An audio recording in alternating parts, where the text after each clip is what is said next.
Dragana Moles, naša operska pevačica koja živi u Rimu, ponovo je ovih dana u humanitarnoj misiji u svom gradu. Zajedno sa neformalnom grupom za pomoć ugroženim Nišlijama ona će prirediti humanitarni koncert u Svetosavskom domu u nedelju u 11 sati.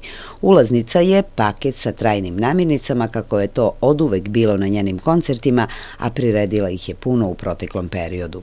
I ne samo paket trajne hrane ili bilo koja namirnica, već i volja i želja da se pomogne ljudima u nevolji. Potrebno je svakome ko na koncert dolazi, jer Dragana Moles to što radi ne radi protokolarno i zarad marketinga, već iz duše i potrebe da daje onima koji nemaju. Kada smo se upoznale, Dragana, meni je asocijacija kada neko kaže Dragana Moles, ja odmah pomislim operska pevačica. Sada već humanitarac, jer ste postali baš humanitarni radnik u poslednje vreme prvog ranga. Ne znam, mislim, nisam ništa, nisam planirala da to tako ispadne u svakom slučaju. Pa kako je ispalo?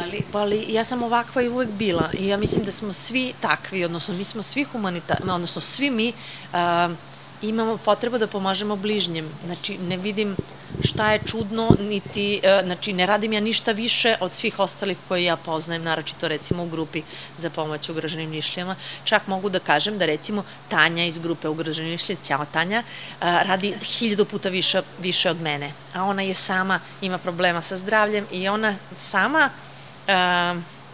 ne može mnogo, a radi stvarno mnogo i mnogo ljudi zavisi od nje.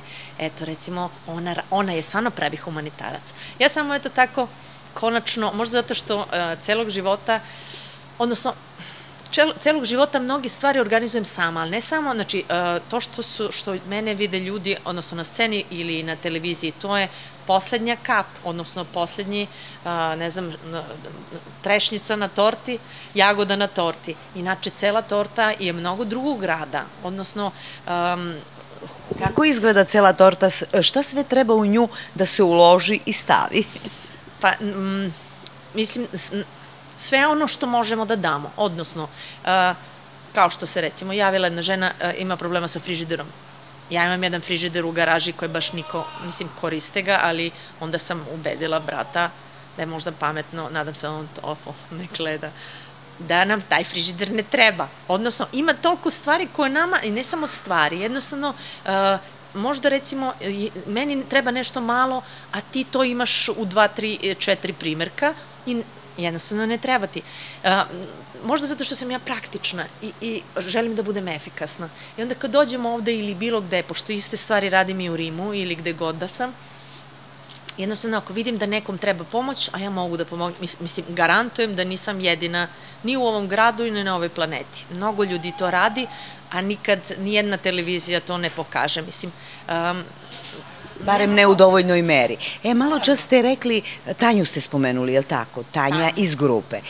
Ali Tanja je ovde u Nišu, mi smo zaboravili jednu činjenicu da je Dragana Moles u Italiji, u Rimu i da ona zbog humanitarnog rada i koncerata specijalno dolazi u Niš. To jeste napor i jeste želja da se nešto učini. Ali mislim da, eto, recimo, sigurno će jednog dana, ne bih voljela da moja ćerka kaže, eto, ti si ovde mogla da učiniš nešto, zašto nisi? Mislim da, eto, recimo, to bi trebalo da nam bude podstrekač, zato što ljudsko biće možda načito ovako u teškim situacijama, nekako se zatvori u sebe i onda kaže, da, evo, i meni je teško, ja sam ugroženi Nišlija. Zašto bi pomagao drugima? Ali sigurno mnogi ne znaju da su oni u boljoj situaciji od mnogih ugroženih Nišlija kojima mi pomažemo. Zato što ima recimo žena sa 3 dece ostavljenih koje žive bez struje. Znači ima situacija koje su stvarno užasne. Ima asmatičara koji žive u Tuglari sa sinom, recimo ima jedan asmatičar koji, ono je stvarno užasno, sa najlonima na prozorima, sa asmatičar. Znači, ja nisam mogla mnogo da pomognem, odnosno, ne znam, oprala sam u posteljinu i jakne, sve ono što je moglo... Vi ste mu oprali posteljinu? Naravno, a ko će drugi, mislim, nemaju struju, ali to je ništa, a to će ubrzo da se isprlja, zar ne? Dobijaju pakete kad pravimo neke akcije. Ali ima mnogo teških situacija. Ja ne mogu da sedim mirno i da kažem, čak imam utisak da ne činim dovoljno. Zato što je sad teško, odnosno čovek čoveku treba da pomogne kad mu je teško, a ne kad svi plivamo u blagostanju. Jeste, ja živim u Italiji gde je mnogo bolje nego ovde. Mnogo je bolje. Naravno, nije baš tako dobro kao što je recimo u Nemačkoj ili na nekom drugom mestu, ali mnogo je bolje nego u Srbiji.